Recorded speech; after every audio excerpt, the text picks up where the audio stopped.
इस मूवी में हमें दो बहादुर लड़कियों को दिखाया जाता है जिनके साथ कुछ लड़के बार बार जबरदस्ती करते हैं, लेकिन वो दोनों लड़कियां हार नहीं मानती। उन सब लड़कों से एक एक करके अपना बदला लेती हैं। चलिए जानते हैं कैसे। तो कहानी की शुरुआत में हम दो लड़कियों कैटी और नैन्सी को देखते हैं जो कि एग्रीकल्चर की स्टूडेंट थी और अब वो स्टडी करने के लिए न्यूयॉर्क के एक फार्म में जाने वाली थी। इस बात से वो दोनों बहुत ज्यादा खुश थी और वो दोनों आपस में बात करती हैं कि इस बहाने वो न्यूयॉर्क भी घूम लेंगे और वहाँ खूब सारी शॉपिंग भी कर लेंगे। अगली सुबह उन दोनों को लेने उनके अंकल जेसन आते हैं जो कि एक FBI एजेंट थे। जब वो दोनों जेसन के घर जाते हैं तो वहाँ उनकी मुलाकात जेसन की गर्लफ्रेंड से होती है जो उन्हें देखकर बहुत खुश होती है। अब नए शहर में आने के बाद केटी और नैन्सी अपना नाम भी नया रखने का सोचती हैं। जहाँ केटी अपना नाम हीथ है तो वहीं नैन्सी अपना नाम रैपली रखती है। अगले दिन जेसन उन्हें बस स्टॉप पर लेकर जाता है क्योंकि केटी और नैन्सी को स्टडी के लिए एग्रीकल्चर फार्म जाना था, जहाँ पर जेसन इन दोनों के साथ ही न्यूयॉर्क जाने वाली बस का वेट करने लगता है। केटी जेसन को ये कहते हुए वहाँ से जाने के लिए कहती है कि अब वो यहाँ से चली जाएगी और फार्म पहुंचकर उन्हें मैसेज कर देगी, जिस पर जेसन उन्हें कोड वर्ड इस्तेमाल करने के लिए कहता है जिससे कि वो समझ सकेगी कि वो लोग सेफ हैं। केटी कहती है कि मैं एप्पल वर्ड यूज करूंगी, लेकिन जेसन कहता है कि तुम्हें हर बार अलग अल्फाबेट वर्ड का यूज करना है ताकि कोई तुम्हारे कोड वर्ड को न समझ सके। यहाँ पर रोड से गुजर रहे दो लड़के कैटी और नैन्सी को देखते हैं। वो जेसन के जाने के बाद कैटी और नैन्सी एक रेस्टोरेंट में कॉफी पीने जाते हैं, जहाँ पर वो लड़के भी आ जाते हैं जो उन्हें कुछ देर पहले देख कर गए थे। इनका नाम जेड और लॉकस था। वो दोनों कैटी और नैन्सी से बातचीत करने लगते हैं। यहीं पर कैटी और नैन्सी उनको अपना नाम हेथर और रैपली बताती है।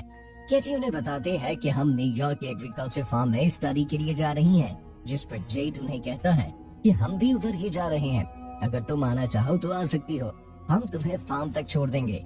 लेकिन कैटी उन्हें उनके साथ जाने से मना कर देती है और जब जेड और लोकस वहाँ से जाने ही वाले होते हैं तो नैन्सी कैटी को उनके साथ जाने के लिए मना लेती है और वो दोनों उनके साथ चली जाती हैं।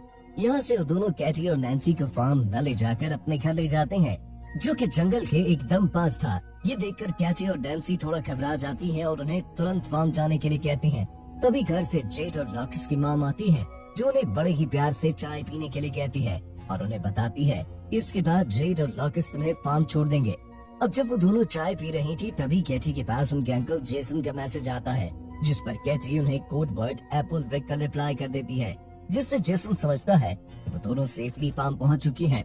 वहीं इधर लोकस की मॉम उनको कुछ खाने के लिए देती है, जिसे खाते ही कैटी और नैन्सी को नशा चढ़ने लगता है क्योंकि उस खाने में ड्रग्स मिला हुआ था, जिससे वो दोनों समझ जाती हैं कि उनके साथ कुछ गलत किया जा रहा है। इसलिए वो दोनों वहाँ से भागने की कोशिश करती हैं, लेकिन थोड़ी दूर जाकर वो बेहोश होकर नीचे गिर जाती हैं, जिसके बाद जेड और लोकस उन्हें उठाकर वापस अपने घर में ले जाते हैं। अगले दिन जब उन्हें होश आता है तो वो दोनों खुद को जंगल में पाती हैं। उनके हाथ लोहे की जंजीरों से बंधे हुए थे। ये सब देखकर वो दोनों बहुत ज्यादा डर जाती हैं और हेल्प के लिए चिल्लाने लगती हैं। तभी वहाँ जेड आता है और उन्हें बताता है कि तुम जंगल की एक ऐसी जगह पर हो जहाँ दूर दूर तक कोई भी इंसान नहीं है, इसलिए तुम्हारे चिल्लाने का कोई फायदा नहीं। कुछ देर बाद वहाँ बोरिस नाम का एक आदमी आता है जो कैटी को उसका फोन दिखाते हुए कहता है कि तुम्हारे फोन पर किसी जेसन नाम के आदमी ने मैसेज किया है, जिसे तुमने पिछली बार मैसेज में इसको एप्पल लिखकर भेजा था। वो उन दोनों से इसका मतलब पूछने लगता है, जहाँ कैटी उन्हें बताती है कि एप्पल एक कोड वर्ड है जिसका मतलब है कि वो लोग ठीक है। इसके बाद बोरिस जेसन को रिप्लाई करता हुआ लिखता है कि सब कुछ ठीक है, हम फन कर रहे हैं, और कोड वर्ड के लिए वो एप्पल भी लिखता है। इसके बाद वो लोग कैटी और नैन्सी को उनके सामने ही नहाने के लिए फोर्स करते हैं कि तभी वहाँ एक शेरिफ नाम का पुलिस अफसर आता है, जिसे देखकर कैटी और नैन्सी उनसे मदद मांगने लगती हैं। लेकिन तभी उन्हें पता लगता है कि वो पुलिस ऑफिसर भी जेड और लॉकस के साथ मिला हुआ है। ये देखकर वो दोनों ज्यादा डर जाती हैं।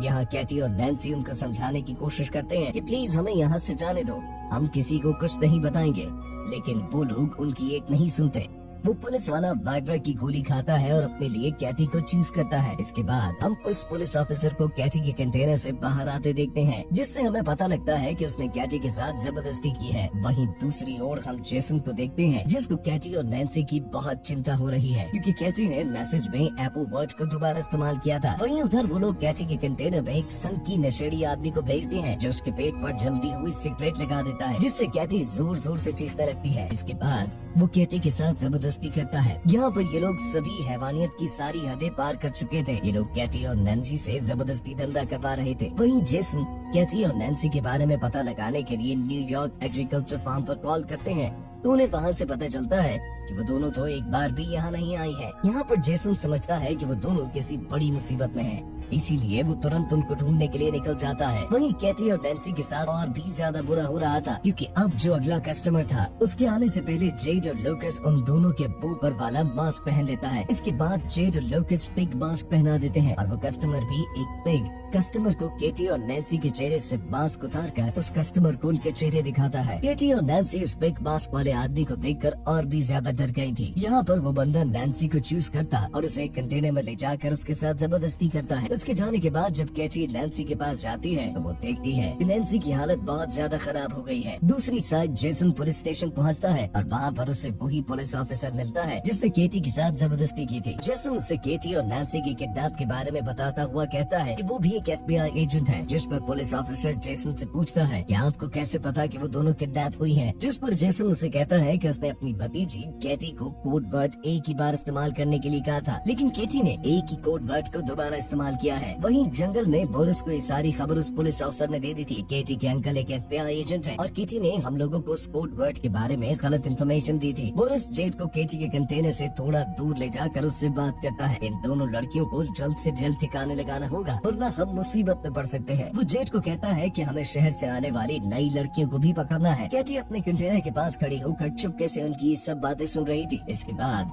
बोरिस केटी के कंटेनर में जाकर उससे जबरदस्ती करता है और दूसरी ओर जेसन भी रेस्टोरेंट पहुंचता है जहां पर केटी और नैन्सी को वो दोनों लड़के मिले थे। जेसन वहीं काम कर रहे एक आदमी से केटी और नैन्सी के बारे में पूछता है, जहां वो आदमी उससे बोरिस की गाड़ी के बारे में बताता है। अगले दिन केटी नैन्सी को बताती है कि वो लोग उन्हें मारने की प्लानिंग कर रहे हैं। तभी वहाँ जेड और बोरिस उसी नशेड़ी आदमी को अपने साथ लाते हैं जिसने केटी के साथ जबरदस्ती की थी। वो उस नशेड़ी आदमी को कहते हैं कि हम दोनों जल्दी ही वापस आते हैं, तब तक तुम इन दोनों पर नजर रखना कि कहीं ये यहाँ से भाग न जाए। उनके वहाँ से जाते ही केटी उस नशेड़ी को अपनी ओर अट्रैक्ट करती है और उसे अपने साथ इनमेंट होने के लिए उकसाती है। अब जैसे ही केटी उस नशेड़ी के करीब जाती है तो केटी उसके गले पर जोर से काट लेती है जिससे उसके गले से खून निकलने लगता है और वहीं पर उस नशेड़ी की मौत हो जाती है। इसके बाद वो दोनों अपनी हथकड़ियाँ खोलकर वहाँ पर छुप जाती है। जब वो पुलिस वाला वहाँ पहुँचता है तो वो दोनों चुपके से उसकी गाड़ी लेकर वहाँ से निकल जाती हैं। यहाँ से वो दोनों एक मॉल में जाकर बहुत सा अजीब सामान खरीदती हैं, जैसे हथौड़े, बहुत सारी कीलें, टेनिस बॉल और बहुत खतरनाक हथियार। इसके बाद वो मॉल के कैशियर के पास जाकर उससे बोरिस के घर का एड्रेस पूछती है, जिस पर वो उन्हें बोरिस के घर का एड्रेस बता देता है। वहीं जेसन बोरिस की कार इंश्योरेंस कंपनी में पहुंचता है और वहाँ पर उसे बोरिस के घर का पता मिल जाता है। यहाँ बोरिस अपने घर पर म्यूजिक लगाकर एंजॉय कर रहा था कि तभी वहाँ केटी और नैन्सी आती हैं और टेनिस बॉल पर बहुत सारी कीलें लगाकर उसके मुंह पे मारती हैं, जिससे वो बेहोश हो जाता है। और जैसे ही उसे होश आता है तो वो खुद को टेबल से बंधा पाता है। बोरिस उन्हें खुद को छोड़ने के लिए बहुत पैसों का लालच देता है, लेकिन केटी और नैन्सी को तो सिर्फ अपना बदला चाहिए था। यहाँ उनके अंकल जेसन भी बोरिस के घर के बाहर पहुँच गए थे। वहीं घर के अंदर केटी और नैन्सी बोरिस से उस मास्क वाले आदमी का एड्रेस पूछती है, जिस पर बोरिस उन्हें उसका एड्रेस बता देता है। जिसके बाद वो दोनों उसके पिछवाड़े में कीलों से भरा हुआ एक बेसबॉल घुसा देती हैं। बोरिस की चिल्लाने की आवाज सुनकर जेसन जल्दी से घर के अंदर जाता है, जहाँ पर जेसन को बोरिस मरा हुआ दिखता है। तभी उसे घर के पीछे गाड़ी की आवाज सुनाई देती है। जब तक वो बाहर जाता है तब तक केटी और नैन्सी गाड़ी लेकर निकल चुकी थी। जेसन जल्दी से वापस पुलिस स्टेशन जाता है और उस पुलिसमैन से दोबारा केटी और नैन्सी के बारे में पूछने लगता है। तभी जेसन केटी को कॉल लगाता है तो उसे पता लगता है कि केटी का फोन उस पुलिसमैन के पास ही है। अब इससे पहले कि जेसन कुछ कर पाता, पुलिसमैन उसके पीछे गन पॉइंट करके खड़ा हो जाता है। दूसरी ओर केटी और नैन्सी एक चर्च में पहुंच जाते हैं, जहां हमें पता चलता है कि वो पिग मास्क वाला आदमी कोई और नहीं बल्कि इस चर्च का फादर है। इसके बाद नैन्सी एक बेसबॉल बैट लेकर वहां उसके पास पहुंचती है। वो नैन्सी को एकदम से पहचान लेता है। तभी केटी पीछे से उस पर बेसबॉल से अटैक करके उसे बेहोश कर देती है। तो दोनों उसे गाड़ी के पीछे बांधकर घसीटते हुए टाउन में लेकर आती है। वहाँ एक दुकान से माचिस और पेट्रोल खरीद कर उस पर पेट्रोल छिड़क कर उसे जिंदा ही जलाकर मार डालती हैं। वहीं जेसन को उस पुलिस वाले ने कैद कर रखा था। कुछ देर बाद वो दो नई लड़कियों को किडनैप करके वहाँ लाता है। जब वो उन दोनों लड़कियों के साथ जबरदस्ती करने लगता है। तभी पीछे चुपके से केटी और नैन्सी वहाँ आकर बेसबॉल से उसके सर पर अटैक करके उसे बेहोश कर देती हैं। जब उसे होश आता है तो वो खुद को कुर्सी से बंधा हुआ पाता है और उन दोनों से माफी मांगने लगता है। तभी केटी गन में सिर्फ एक बुलेट डालकर उसे डराते हैं और वो दोनों बारी बारी से उस पर गन से शूट करने लगती हैं। लेकिन वो सभी शूट में बच जाता है, जिससे वो थोड़ा मुस्कुराता है। लेकिन अगले ही सेकंड में कैटी से फाइनल शूट करके जान से मार देती है। इसके बाद कैटी और नैन्सी वहाँ मौजूद दोनों लड़कियों को पूरी तरह से फ्री करके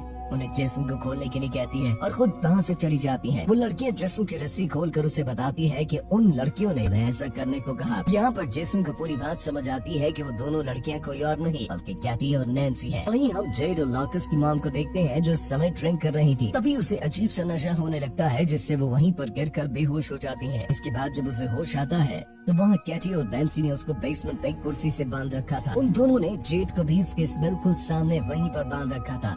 यहीं पर केटी और नैन्सी जेड को उसकी बॉम्ब की आंखों के सामने ही बेसबॉल मार कर नीचे गिरा देती है और फिर दोनों बेसबॉल बैट से मारते हुए उसे जान से मार देती हैं, जिससे उसकी मॉम जोर जोर से रोने लगती है। और फिर वो उसकी मॉम को लोकस के पास लेकर जाती है, जहाँ वो लोकस के हाथ में बेसबॉल बैट देकर उसकी ही मॉम को उसे मारने के लिए कहती है और उसे धमकाती है कि अगर तुमने ऐसा नहीं किया तो हम तुम्हें गोली मार देंगे। लेकिन लोकस ऐसा नहीं कर पाता, जिससे नैन्सी उसे गन से शूट करके मार डालती है।